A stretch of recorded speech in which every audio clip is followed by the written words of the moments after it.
Brian Mache, who's also running for governor, and they will be followed by Michelle Reagan.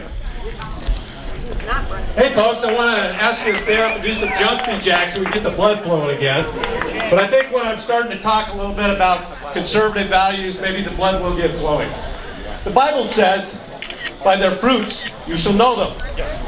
Why does that matter in politics?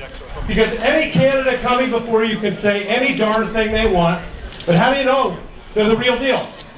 If they don't have a record, if they haven't had to cast their vote up on the board for everybody to see before, how do you know exactly what they're going to do? I'm running for governor. I think it's a pretty darn important position in the state. And I believe that we got to have a governor that's willing to stand up to the federal government.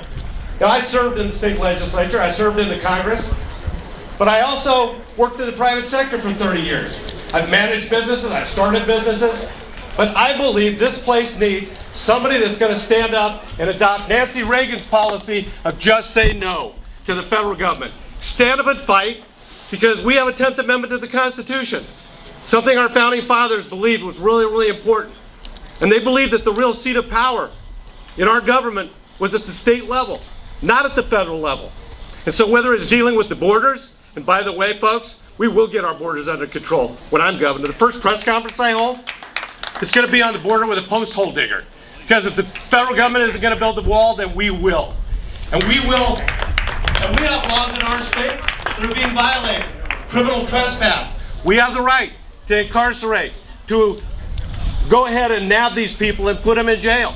And we will. And not only are we going to do that, but then we're going to send the bill for incarceration to the federal government. Because they're not doing their job. In Article 4, Section 4 of the Constitution, it guarantees the states that we will be free from invasion. Folks, are we being invaded? Yes. Are we being protected? No. We have a right to stand up for ourselves. And whether it's mask mandates, whether it's vaccine mandates, whatever it is coming from the federal government, you got to have a governor that knows what he's doing and also knows how to be standing up to the federal government and saying, we're not going to do it that way. We have the constitutional authority to stand up and fight. We're going to do it. Please vote for me. I am the proven conservative fighter. Thanks a lot.